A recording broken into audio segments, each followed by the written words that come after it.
My name is Marion Blake. And the oncologist didn't sugarcoat it without immediate treatment. I had 3 months to live. Her voice was calm, clinical, but each word landed like a stone. The therapy she recommended was experimental, outside insurance coverage. And the number on the estimate blurred before my eyes, $85,000. I walked out of that office, clutching the papers that held the price of my life. That same afternoon, I drove straight to my son's firm in downtown Chicago. Caleb's office gleamed with glass, marble, and ambition. The kind of space that announces success before he even speaks. He looked up from a stack of contracts when I entered, his expression shifting from surprise to concern. When he saw the medical reports trembling in my hands, he knew this wasn't a social visit. I told him everything, the diagnosis, the cost, the urgency. For a moment, his face softened. The same boy I once raised flashing through. Then it vanished behind his practiced corporate calm. That's a lot of money, Mom, he said, steepling his fingers the way he did in debate class. I told him I wasn't asking for luxury, only for time, for a chance to live. He promised to talk to Sloan, his wife, as if my survival required a committee vote. Later that evening, my phone buzzed. Caleb's tone was rehearsed, each word polished to sound reasonable. Mom, we've discussed it. Sloan thinks we shouldn't drain our emergency fund. You know, future plans, possible health issues of our own. He called my life a financial risk. I remember standing by the window, watching the city lights flicker across the skyline. $85,000 separated me from death. And my son was checking with his wife before deciding if I was worth saving. 3 days after that call, I opened my phone and froze. Sloan had posted a shimmering gold invitation on Instagram. You're cordially invited to Sloan Avery Ford's 30th birthday gala. The caption dripped with hashtags about elegance and legacy, as if the universe itself existed to celebrate her. Scrolling through, I noticed the cost listed at the bottom, $300 per couple and over 40 confirmed guests. I did the math instinctively, my old administrative brain clicking through the numbers. That alone was over $14,000 in ticket sales. And the comments below made my stomach twist. Can't wait. This will be epic.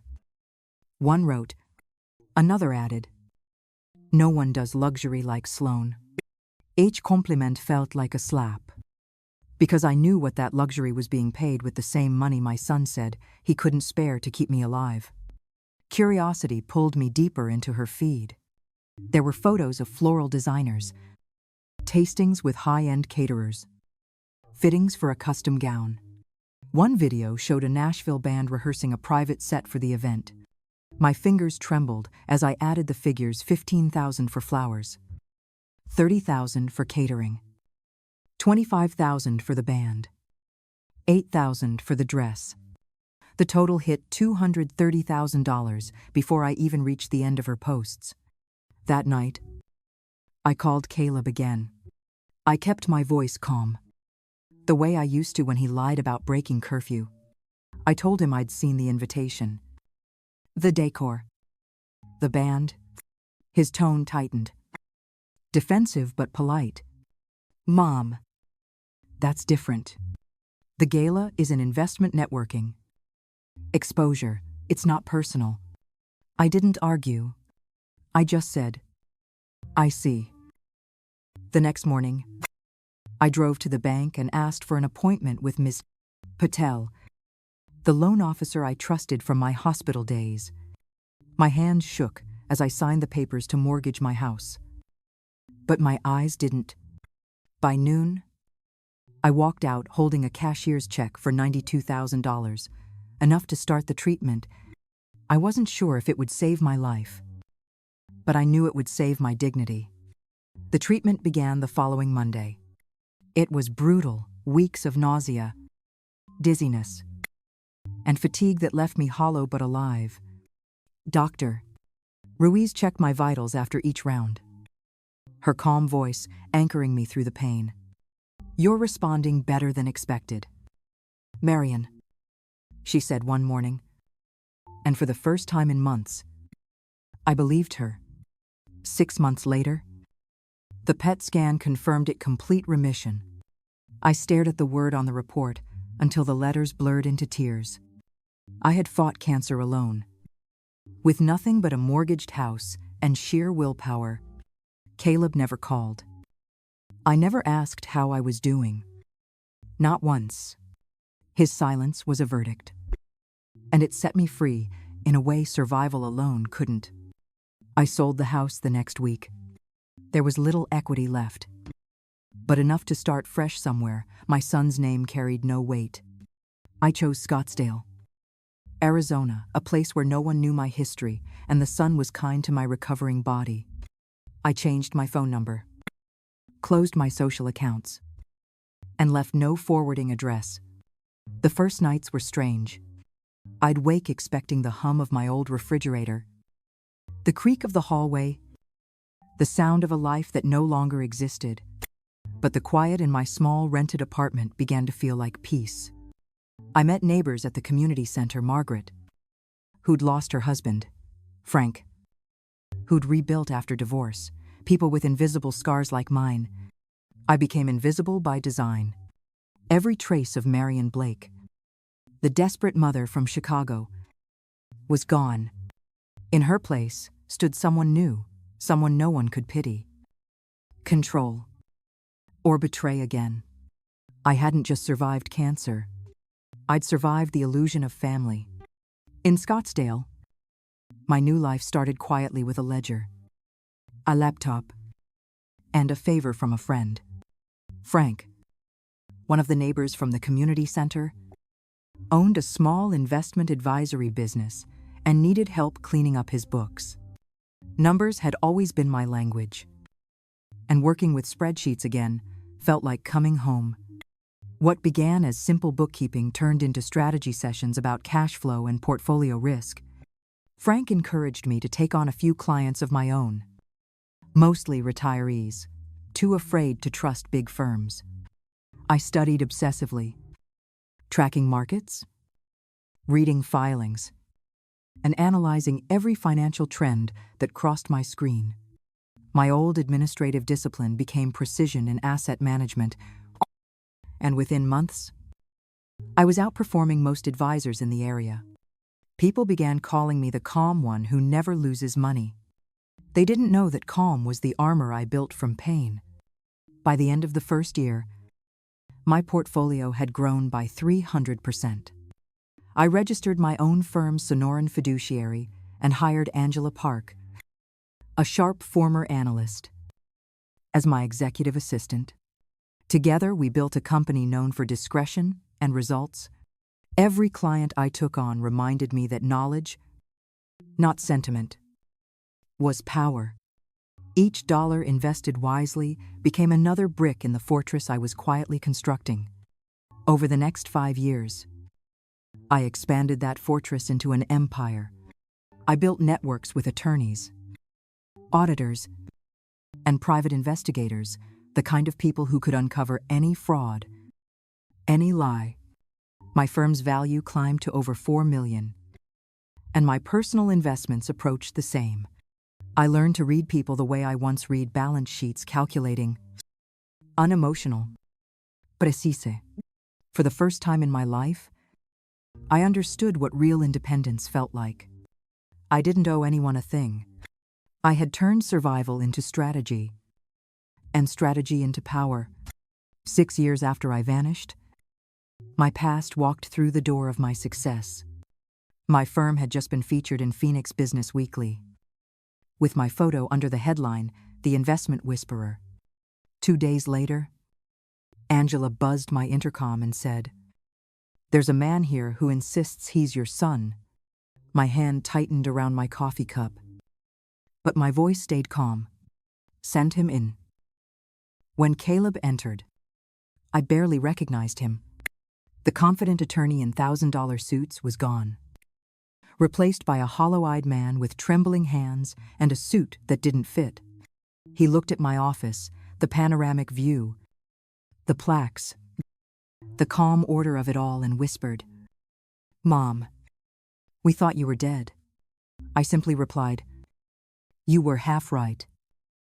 He broke down fast. Everything had fallen apart. He said the house, the business, even his marriage.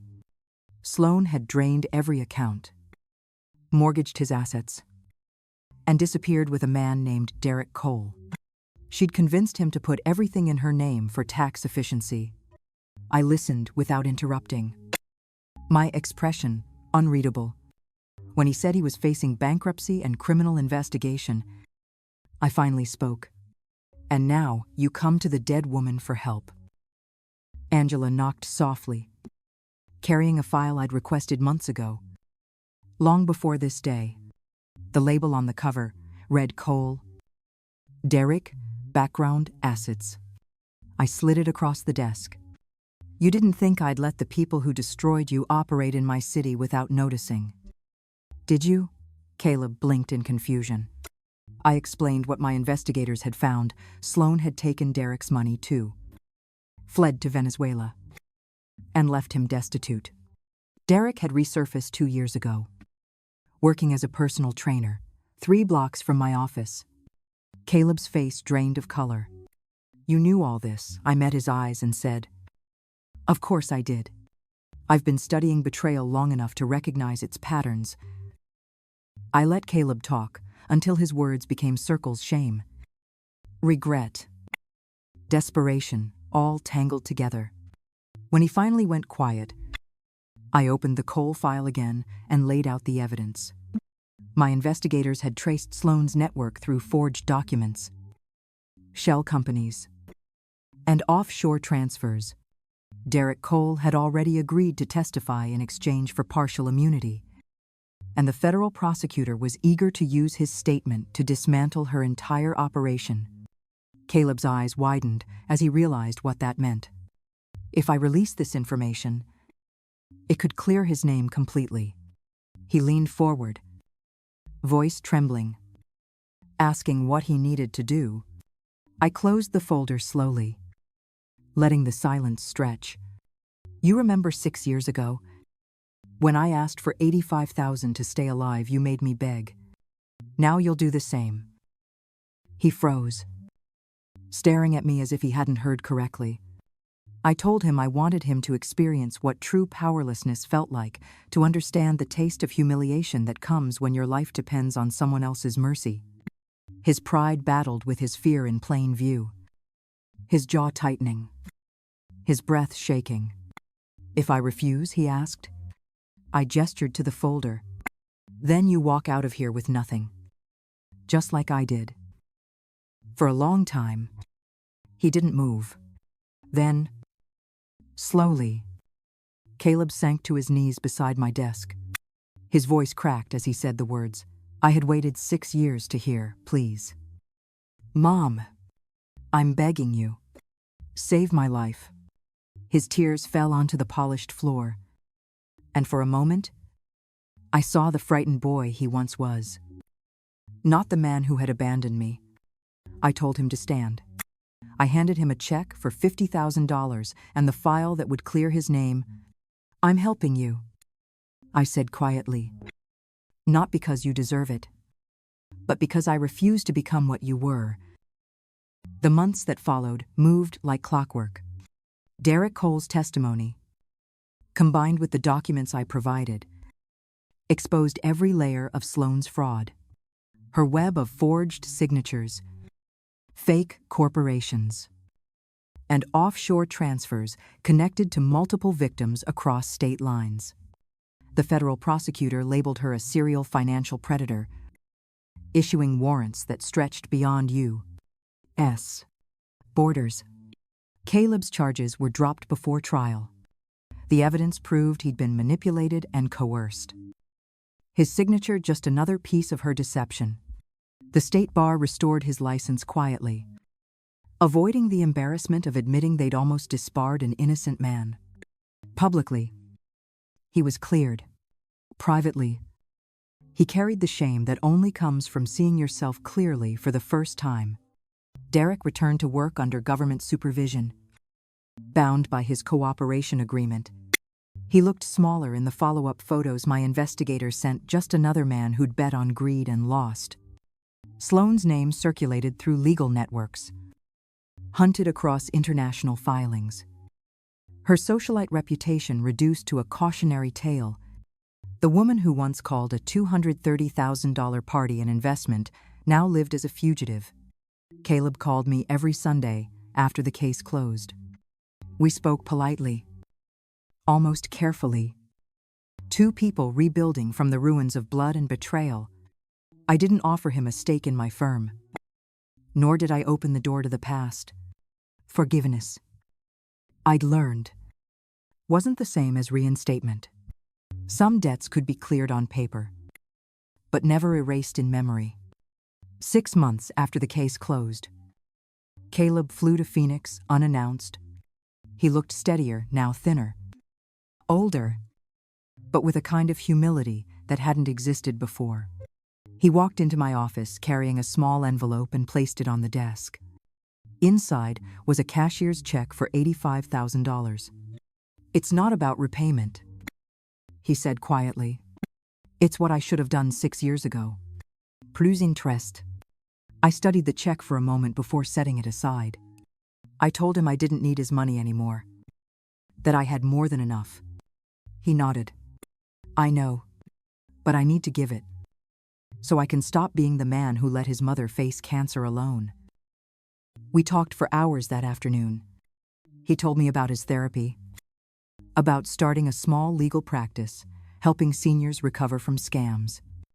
I told him about my firm's expansion and the community we'd built. It was the first real conversation we'd had as equals. No longer mother and son defined by guilt, but two people learning how to respect each other again. When he left, I watched from the window as his car disappeared into the sunlit traffic. On my desk, the check caught the afternoon light, a symbol, not of money, but of reckoning. That evening, I deposited it into a fund I'd created quietly, the remission grant, dedicated to paying for cancer treatments denied by insurance. Each year, it saves 3 lives. As for me, I kept building. I kept choosing who deserved space in my life. Sloane's name faded into legal archives. Derek stayed a cautionary footnote. And Caleb learned to kneel only before truth. The past was settled, every account balanced. And for the first time in decades, I felt completely, irrevocably free. Thank you for watching until the very end. If this story spoke to you, please subscribe so you never miss what comes next. And if you carry a story of your own, I invite you to share it in the comments. Your voice matters here. Always.